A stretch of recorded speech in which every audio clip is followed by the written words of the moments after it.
Pertarungan suci selama 900 tahun akhirnya telah terjadi. Pasukan tempur terkuat Elbaf akan melawan pasukan tempur dari sang Raja Iblis, yaitu Imo. Nah, Gacor Film sini kali ini kita akan mereview One Piece untuk chapter 1151. Dan seperti biasa, kali ini review Devil No Mi. Jadi kita akan bahas dengan sangat deep panel per panelnya, breakdown lebih mendalam, prediksi dan teori juga sebagian akan kita masukkan di sesi analisis dari satu video ini. Yang seperti biasa juga, pasti videonya akan panjang. Makanya pastikan kalian tonton video sampai habis agar tidak informasi yang miss dan juga setengah-setengah. Karena One Piece itu masuk akal, tapi akal bisa masuk. Dan sebelum lanjut, para nakama juga bisa bantu like video ini biar muncul ke beranda dari nakama-nakama yang lain. Dan boleh juga kalian ngomong di kolom komentar absen kalian ini berasal dari mana aja, langsung tulis di kolom komentar di bawah. Nah, mari tanpa basa-basi lagi kita langsung saja. Wadaw.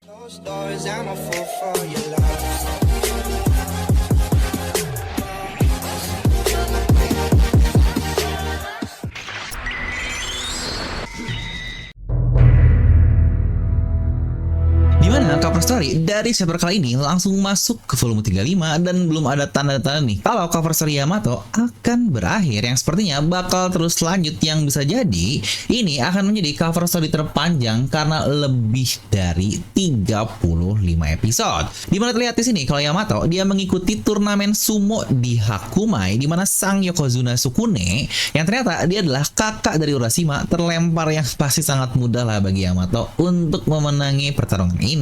Jangan lupa Yamato anak Kaido yang notabene sangat-sangat kuat sekali. Lihat juga terdapat Kawamatsu yang menonton Yamato di belakang panggung dari Hakumai, yang sepertinya dia sekarang menjadi daimyo dari Hakumai juga.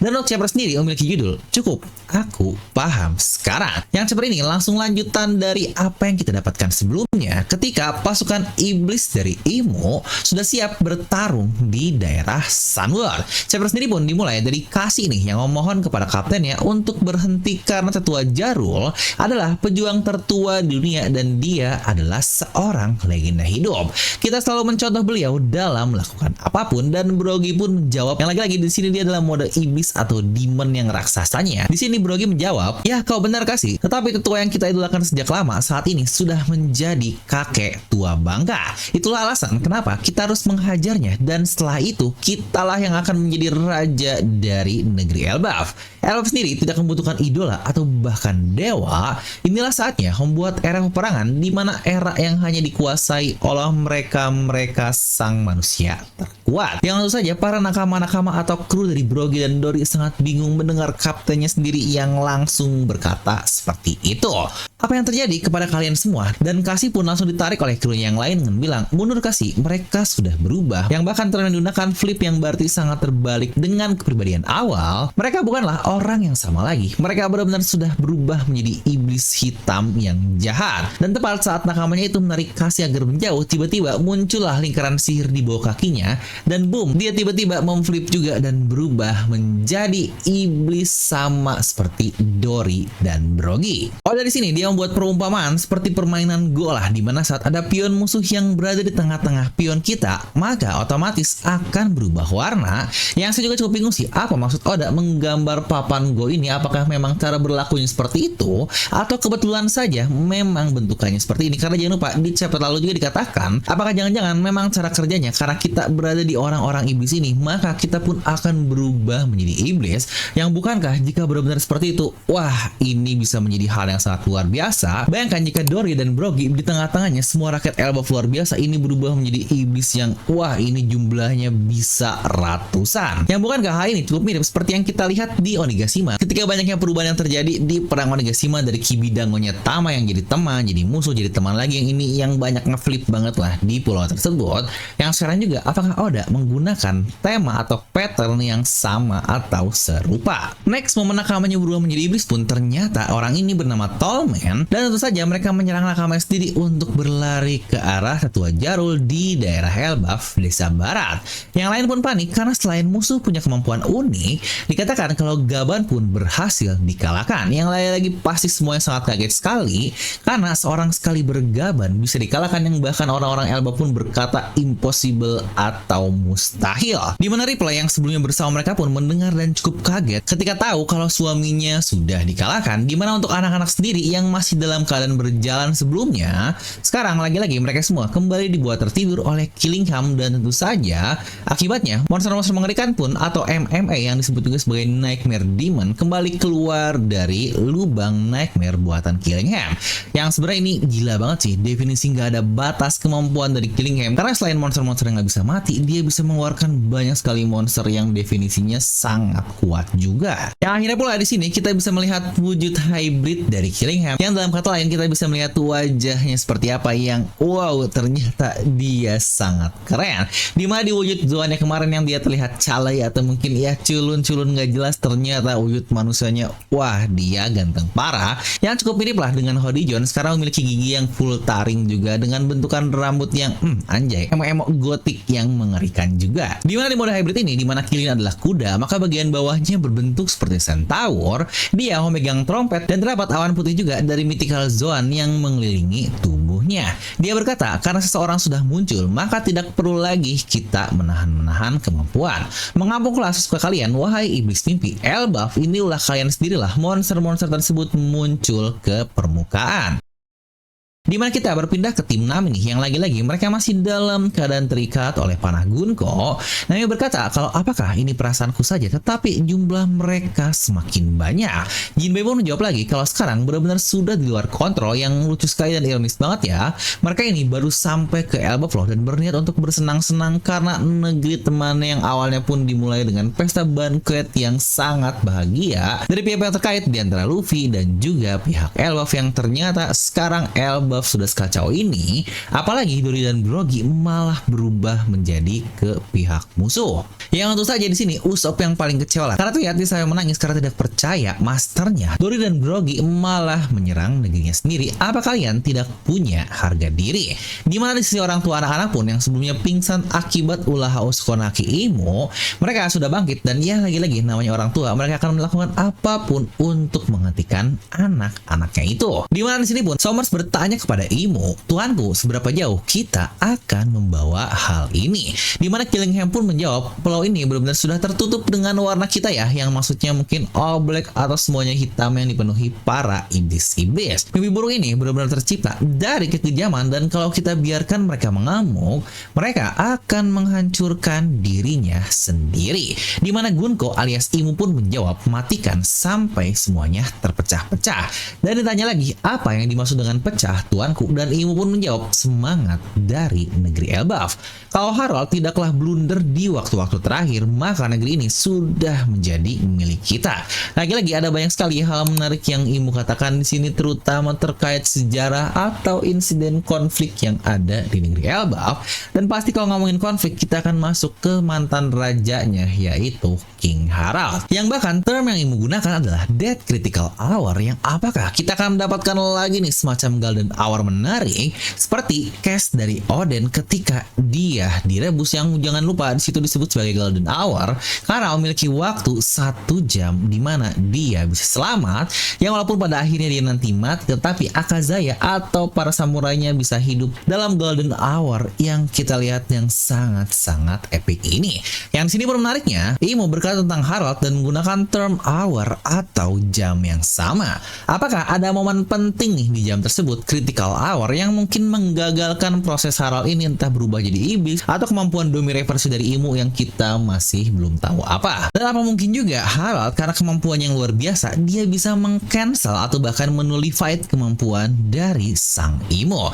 Ya mungkin pula itu menjadi penyebab utama insiden 14 tahun yang lalu, yaitu kekacauan dari negeri Elbaf. Yang wah ini wadaw banget sih dari Oda Sensei, dimana God Valley pun bahkan belum beres untuk flashback yang banyak sekali pihak terlibat.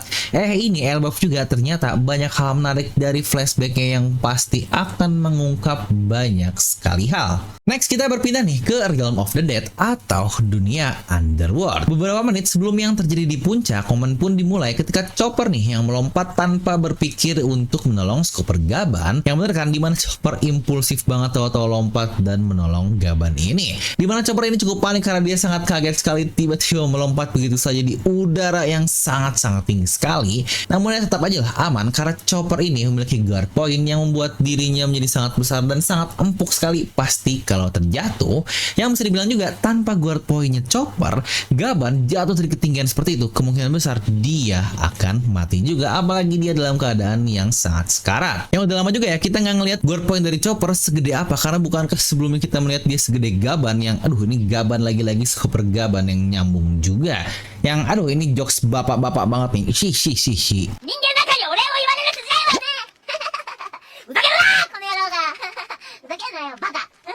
Tapi gila sih definisi pensuasanaan yang udah bikin di satu panel kanan ini saat jatuh dari Sunworld ke Underworld. Definisi itu adalah dunia yang berbeda antara layer atas dan layer bawah.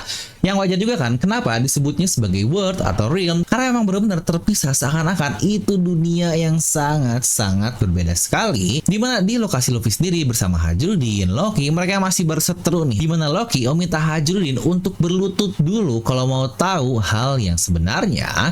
Dan Hajrudin pun menjawab kalau kau membunuh ayahku Loki. Dan Loki menjawab lagi, hey dia juga adalah ayahku.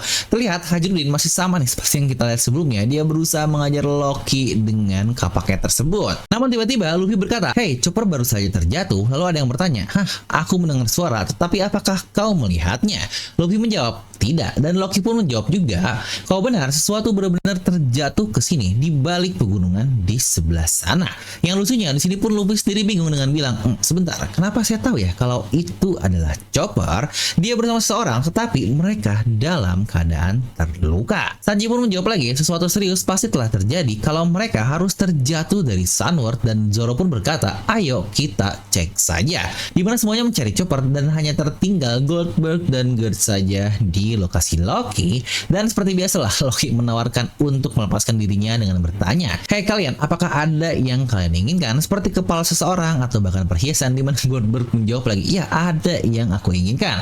Namun Gerd di sini langsung memotongnya dengan berkata, kami tidak akan membebaskanmu Loki. Yang sini pun lagi-lagi Gerd benar-benar mirip dengan Nami.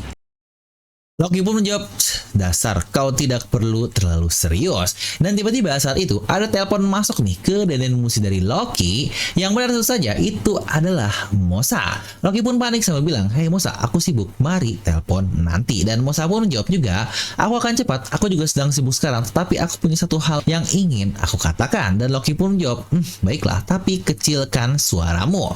Dimana Goldberg dan Gerd melihat ke arah Loki karena ya mereka mendengar adanya telepon ke arah Loki. Dan Mosa pun berkata, sebelumnya aku tidak punya kesempatan untuk berkata hal seperti ini, tetapi sejujurnya kayaknya aku tidak bisa menggunakan Denden Mushi ini selama beberapa waktu. Dan Loki pun bingung dengan bertanya, kenapa? Apakah sesuatu terjadi? Dan dia pun menjawab, awalnya aku hanya takut saja, tetapi sebelum aku menyadarinya, percakapan kita ini benar-benar pengalaman yang sangat menyenangkan untuk diriku, dan aku tidak akan menukar apapun untuk percakapan kita ini. Itulah alasan kenapa aku ingin berterima kasih kepadamu Loki. Yang terlihat di sini pun Loki sangat panik. Hey, apa-apaan ini? Apakah sesuatu terjadi kepadamu? Kau tidak melakukan bisnis itu lagi kan? Dan Mosa pun menjawab, tidak apa-apa, jangan khawatirkan aku. Dan Loki menjawab lagi, apakah tempatmu? Yang lagi-lagi sebelum Mosa sempat menjawab dan juga sebelum Loki mendapatkan apa yang Mosa katakan, dan musinya langsung ditutup oleh Mosa. Yang tentu saja di sini Loki pun terlihat sangat panik. Terima kasih untuk semua yang kau lakukan sampai sekarang. Dan telepon pun langsung ditutup. Dimana Loki bahkan terlihat panik dan juga terlihat malu karena momen ngobrol private seperti ini didengar oleh Goldberg dan juga oleh Gerd. Sini pun Loki bertanya, hey, apa yang kau lihat? Dan Gerd pun menjawab, aku senang ternyata kau memiliki teman yang bisa kau jadikan sandaran di dunia Underworld ini. Dan Loki pun menjawab, jangan berani-berani kau bilang hal itu kepada orang-orang. Namun tepat saat itu tim Hajrudin, Luffy dan yang lainnya sudah datang membawa Yasan yang dalam keadaan terluka parah. Benar di sini Gaban yang sudah diperban banyak pun dalam keadaan pingsan. Dan Luffy pun berkata, oh jadi orang tua ini benar-benar populer ya di negeri negeri ini. Kerja bagus, kau menolong ya, Chopper. Yang sepertinya ada sedikit next karena tentu saja di sini tepat setelah Luffy tahu kalau orang tua itu siapa, terlihat Luffy sangat-sangat kaget sekali dengan berkata, jadi dia adalah orang yang berada di kapal Raja Bajak Laut bersama Roger dan Relic. Yang tentu saja tahu hal itu pasti mereka sangat kaget. Yang ditambah lagi di sini oleh Elbaf, tidak hanya hal tersebut, dia dikenal sebagai sayap dari sang Raja Bajak Laut bersama The Dark King Rayleigh. Dia kemungkinan adalah kru terkuat ketiga di bajak laut tersebut, yang saja makin wadaw lah Luffy ketika mendengar kata-kata itu. Zoro pun menjawab, oh ternyata dia benar-benar sosok besar ya di dunia bajak laut. Pantas saja dia sangat kuat. Dan Luffy malah fokusnya tentu saja ke Jackie atau Shanks dengan berkata, kalau begitu Shanks pasti mengenal orang ini. Ya iyalah, sudah pasti Shanks mengenalnya. Yang setelah momen tadi dibilang dia terkuat ketiga, mereka kaget karena hiasan tiba-tiba bergerak yang seakan-akan ingin mengatakan sesuatu, dan mereka bertanya, apa itu hiasan? Apa yang ingin kau katakan?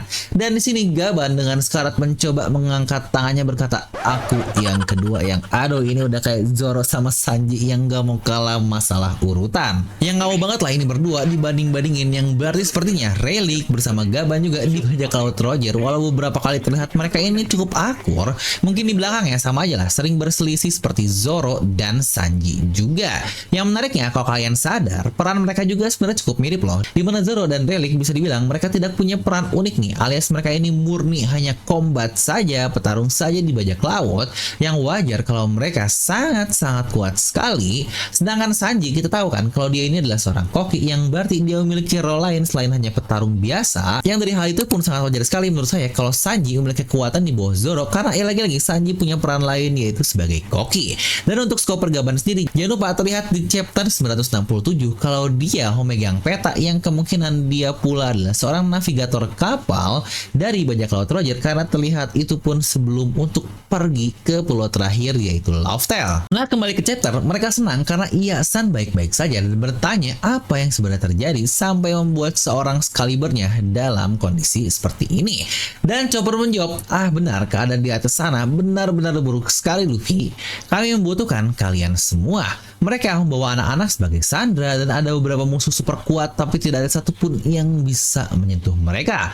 Selain itu ada banyak juga monster yang keluar di atas sana. Yang tepat nih saat Chopper menceritakan hal tersebut, kita melihat ada haki luar biasa kuat yang muncul, yang tentu saja kita tahu kalau itu adalah haki luar biasa dari Imo yang dia pancarkan di chapter lalu, yang memingsankan banyak daerah di negeri Elbaf, yang bahkan terasa sampai ke arah tetua Jarul, yaitu di desa barat yang notabene jaraknya cukup jauh, yang ternyata juga terasa sampai ke Underworld. Yang jangan lupa ya, momen Luffy dan kawan-kawan ini kita melihatnya terdapat mini flashback beberapa menit sebelumnya, yang berarti itu sudah pasti bertepatan dengan apa yang Imo keluarkan yang secara real time di chapter sebelumnya. Lucunya di sini Gaban bilang, hey haki ini, yang seakan-akan kok dia tahu ya kalau itu adalah haki dari seseorang, karena kata-katanya bukanlah haki yang aneh atau apa, tetapi hey haki ini, yang seakan-akan dia pernah merasakan haki tersebut, entah haki iblis dari Imo atau bagaimana kita masih belum tahu, di mana orang-orang yang lain hanyalah kaget saja merasakan haki tersebut.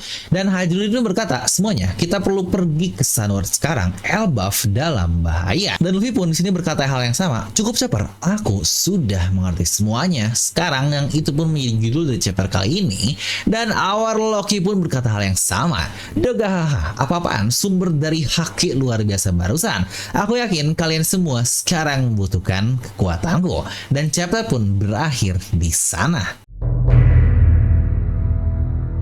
Nah, kita masuk ke sesi analisis, dan buat kalian yang cuma butuh review bisa langsung skip dari bagian ini, karena bagian ini kita akan bahas sedikit prediksi dan juga teori mendalam dari apa-apa yang mungkin terjadi ke depannya, dan apa juga yang barusan atau breakdown lebih dalam dari chapter 1151 ini. Nah, bagian pertama mungkin kita akan bahas terkait haki terlebih dahulu ya, karena banyak yang menarik tentang haki yang udah munculkan di satu chapter ini. Dimulai dari Hakimu yang ternyata segila itu haki yang dimiliki, karena bisa merasa sampai ke Underworld, karena jangan lupa ya, di sini kita ngomongin kelasnya dari Pulau Elbaf, di mana momen Joy Boy di Pulau Eket lalu pun itu hanya pulau manusia biasa nih, yang besar memang, tapi skalanya tentu saja sangat jauh kalau dibandingkan dengan skala dari Pulau Elbaf. Dan Imo memiliki jangkauan yang sangat-sangat gila sekali. Yang tidak hanya itu, Imo melakukannya dari tubuh medium alias tubuh Gunko, yang gak kebayang kalau tubuh asli dari Imo apakah benar-benar memiliki kemampuan yang jauh lebih kuat, terutama untuk hakinya. Tetapi satu hal yang mau saya bahas terkait haki sih lebih ke arah momen Chopper dan Gaban yang terjatuh ke daerah Underworld, dan beberapa orang yang menyadari terkait aura atau suara yang dirasakan dari kedua orang ini. Ya benar, orang yang menyadari hal tersebut hanyalah Luffy dan Loki. Yang ini gila banget sih, Luffy Loki, dua kemampuan yang sangat luar biasa. Luffy bisa ngerasain Chopper, yang lagi-lagi kita ngomongin skala Pulau Elbaf ya, yang sudah pasti luar biasa jauh. Hal ini pun mirip banget nih kayak Rayleigh dulu ketika ngajarin Luffy di Rusukaina, yang langsung tahu ada berapa monster di pulau tersebut. Dan juga nih ketika Luffy awal sampai ke Sabaody Archipelago, lagi-lagi Rayleigh langsung bilang kalau Luffy yang secara exactly banget kalau dia sudah sampai ke Sabaody Archipelago, dimana bukankah ada banyak orang lain juga yang sampai, tetapi Rayleigh bisa pas tahu kalau Luffy emang udah sampai di pulau ini. Yang berarti Rayleigh bisa mendefinisikan aura atau suara yang dia dengar ini, yang persis seperti Luffy di chapter ini, karena dia pun mendefinisikan kalau itu adalah Chopper. Makanya setelahnya pun Luffy bingung sendiri kan, kayak bilang, loh dari mana saya tahu kalau itu adalah Chopper. Sepertinya ini ada hubungan dengan kebiasaan kali ya, yang jangan lupa Luffy bersama Rayleigh, dia bersama di pulau 1,5 tahun. Jadi Rayleigh pasti tahu betul suara dari Luffy seperti apa, yang sama halnya dengan Luffy ke Chopper yang notabene adalah nakamanya. Yang kalau kalian sadar juga, Luffy bisa tahu kalau selain Chopper, dia membawa seseorang yang dalam keadaan terluka, yang persis banget dimana Gaban dalam keadaan terluka juga.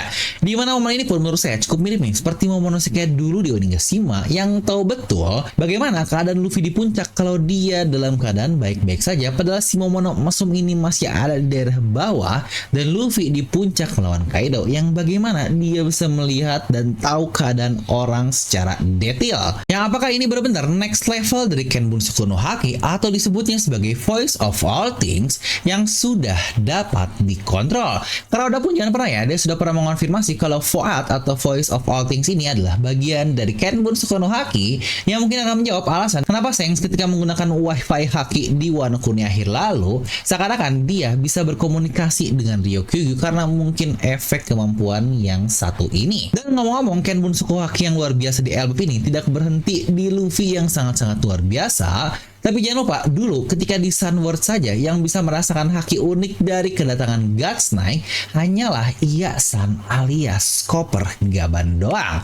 Tapi iya, untuk karakter Excalibur dia mah nggak perlu aneh, karena lagi-lagi dia adalah mantan kru Raja Bajak Laut, dan banyak juga paralel berkata kalau dia mirip dengan Sanji, dan Sanji ini selalu diparalelkan dengan Ken Bunsoku no Haki. Tetapi case-nya tidak berhenti sampai di situ saja, karena bahkan Loki juga tahu kalau ada yang turun, dan tidak hanya tahu, dia bahkan bisa menunjukkan lokasinya dari mana yang lebih presisi dibandingkan kapten kita, yaitu Luffy. Ya benar, Luffy aja nggak tahu kalau lokasinya dari mana karena dia cuma mendengar suaranya doang, tetapi Loki bisa nunjukin kalau arahnya ada di sana. Yang bukankah ini wadidaw banget? Yang lebih gila lagi, dia dalam keadaan terborgoh oleh batu laut. Apakah dia bukanlah memakan buah iblis? Karena ingat ya, memakan buah iblis ketika kena batu laut, hakinya akan melemah karena energinya sudah terkuras oleh batu laut ini.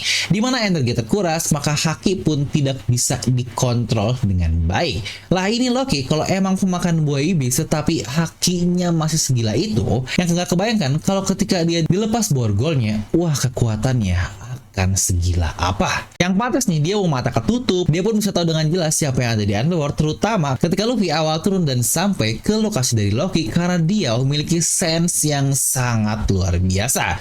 Yang apakah mungkin dari situ terkonfirmasi kalau Loki mungkin dari sisi Ken Bunsoku lebih kuat dibandingkan kapten kita, yaitu Luffy. Dan pantas kenapa seseorang seperti Gaban pun mengakui kekuatan dari Loki ini. Ya walaupun begitu, ada satu orang juga yang bilang sih ketika Chopper dan Gaban turun. Aku mendengar suara, tetapi apakah kau melihatnya? Kira-kira itu siapa yang ngomong ya? Apakah Sanji ataukah Zoro? Karena walau Sanji selalu diparalelkan dengan Ken Bunsoku yang kuat, tetapi jangan lupa Zoro pun memiliki sense yang sebenarnya selalu disetarakan oleh Luffy dan Sanji juga. Tapi menurut kalian siapa? Coba tuliskan di kolom komentar di bawah. Nah, lalu terkait Mosa nih, teman telepon Sleep Call oleh Loki, kira-kira siapakah satu karakter ini? Karena ternyata karakter Mosa ini belum selesai oleh Oda Sensei, yang berarti masih akan berperan penting ke depannya. Terutama menurut saya harusnya terjadi di arc dari Elbaf ini. Karena momen telepon mencurigakan ini pun cukup mirip nih ketika di Egghead awal lalu di saat Vegapunk minta tolong, yang ternyata nantinya kalau itu adalah Stussy. Nah, untuk Mosa, siapakah satu karakter yang menemani Loki selama 6 tahun keadaan terborgol? Dimana teori paling ramai yang bilang kalau itu adalah Jarul, yang berarti aki-aki bejir, dia teleponan dengan aki-aki. Dimana alasan kalau ada hubungan dengan Elbaf ya mungkin karena pas kan momennya dimana Elbaf sekarang dalam keadaan kacau dan dia pun bilang sekarang dalam keadaan sibuk. Tapi kira-kira siapa ya satu karakter Mosa ini? Saya cukup curiga dengan kata-kata Jarul di awal perkenalannya kalau dia suka dengan wanita tua, yang bahkan Oda pun jadikan judul dari chapter tersebut An Older Woman. Apakah Mosa adalah older woman yang dimaksud oleh Jarul ini? Tetapi siapakah older woman tersebut? Di mana banyak teori beredar juga, apakah jangan-jangan dia adalah Dokter Kureha yang wadidaw banget, karena lagi-lagi bukankah sangat misterius bagaimana dia bisa hidup 141 tahun dengan ilmu awet muda yang selalu dia katakan, tetapi masih belum di-spill apa alasan dia bisa tetap muda, yang jangan-jangan yang banyak tahu beredar apakah ada hubungan dengan Boy Bliss OP-OP dan juga Koperasi Kabadian yang wah ini jika kita gali lebih dalam bisa menjadi teori yang sangat liar sekali. Tapi bakal lucu juga sih kalau wanita tua atau an older woman yang Jarul katakan dia ngobrol dengan Loki, karena jangan lupa ya Loki pun memiliki hubungan dengan Jarul selaku dua manusia yang hidup dari insiden besar Elbaf. Tapi lagi-lagi menurut kalian siapakah karakter Mosa? Coba tuliskan lagi di kolom komentar di bawah. Nah, jadi itulah untuk video review kali ini, dan terima kasih buat kalian yang sudah nonton sampai bagian sini. Lagi-lagi jangan lupa untuk like dulu videonya dari Devil No Mi. Ya, marilah kita nilai dulu isi dari chapter untuk 1151 yang definisi lah ini adalah chapter cooling down dari beberapa chapter sebelumnya yang bisa dibilang tensinya sangat meningkat terus, dan biasanya udah kalau tensi meningkat akan dibuat turun pelan-pelan dan nantinya akan naik lagi. Jadi kita kasih nilai 8 dari skala 10 aja, karena ya udah untuk chapter sosok yang karena ini adalah chapter masih cooling down terlebih dahulu. Dan jangan lupa juga ya untuk minggu depan One Piece akan libur, karena ya emang udah jatah dari Oda di mana 3 chapter rilis berturut-turut. Kita akan libur selama 1 minggu, yang ya udahlah kita harus menikmati bagian ini saja. Dan sebelumnya juga saya mau minta maaf yang tetap lagi untuk upload video review yang ya udahlah karena 2 minggu kemarin kita banyak long weekend, yang kebetulan karena long weekend biasanya saya pulang kampung yang nggak jauh juga sih dari Tangerang ke Bandung doang. Tapi lagi-lagi ketika pulang kampung pasti akan cukup sulit untuk rekaman dan lain-lain. Yang ini pun akhirnya baru bisa rekaman sekarang di hari Senin 9 Juni sekarang jam yang setengah 9 pagi. Ini editor apakah keburu bisa upload cepat? Yang ini mohon maaf juga buat editor yang harus direpotkan. Tapi nggak apalah, sebagai gantinya nanti akan saya kasih satu video spesial untuk membahas teori alias bacot-bacot Nomi yang mungkin kita akan membahas tentang Dragon. Makanya jangan lupa untuk subscribe dan nyalakan bel notifikasinya juga. Nah oke lah, jadi itu aja untuk satu video kali ini. Dan buat kalian juga yang mau tahu apa-apa aja yang ada di tontonan kalian seperti poster belakang dan mungkin juga beberapa figur-figur yang ada di sini, buku juga dan sepatu, mungkin baju, kacamata dan semua mic lain-lainnya sudah saya simpan di tag produk dari YouTube yang bisa langsung kalian klik karena langsung terhubung ke Shopee. Atau juga nih buat kalian yang mau support Devil No Mi secara langsung bisa juga join membership agar kalian bisa bacotin saya dengan stiker-stiker yang unik ini, dan di nama kalian juga akan muncul badges berry yang membuktikan berapa lama kalian sudah join membership dari channel Devil No Mi yang bukankah menjadi eksklusif, yang mulai 10.000 doang lah. Bisa langsung kalian klik tombol join di sebelah tombol subscribe, dan buat yang mau gratisan minimal banget mah bantu subscribe aja dan share video ini ke teman kalian. Nah jadi itulah untuk video kali ini. Like aja kalian suka, dislike kalau suka, jangan lupa untuk subscribe dan juga share teman kalian. Gue Devil pamit, and I'll see you guys next time.